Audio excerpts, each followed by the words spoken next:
Date of బర్త్‌ని బట్టి గనక మనం మన జాతకంలో ఏవి పాజిటివ్‌గా ఉన్నాయి, ఏవి నెగెటివ్‌గా ఉన్నాయనేది ఒక్కసారి గనక ఈ గడిలలో వేసుకొని చూసినట్లయితే ఏ విధంగా ఉంటుందనేది ఒక్కసారి చూడవచ్చు.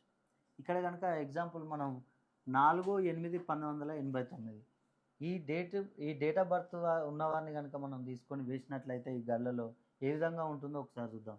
4, 4 అంటే ఇక్కడ ఆరోగ్యం. ఆరోగ్యం విషయంలో వీరికి చాలా బాగా ఉంటుంది. ఆరోగ్య సమస్యలనేవి తక్కువగా వచ్చే అవకాశాలున్నాయి. అదేవిధంగా 8, 8 అంటే చదువు. వీరు ఉన్నత చదువులు చదివే అవకాశాలు చాలా ఎక్కువ. చదివిన వారికి ఉద్యోగాలు లభిస్తాయి. ఉద్యోగంలో ఉన్నవారికి ప్రమోషన్లు కూడా వస్తాయి. అదేవిధంగా 1, 1 అంటే సంతానం. వీరికి సంతానం కూడా కలుగుతుంది. 9, 9 అంటే వివాహము.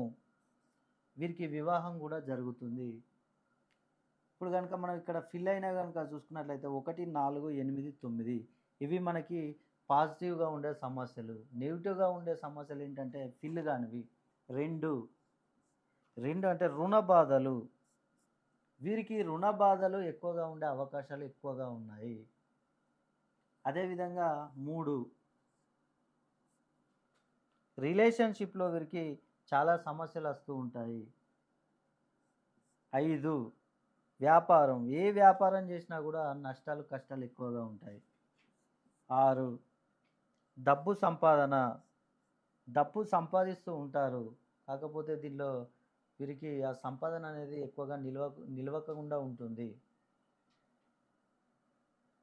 7, శత్రువులు నరదృష్టి వీరిపై ఎక్కువగా ఉంటుంది. వారి ప్రభావం ఎక్కువగా ఉంటుంది.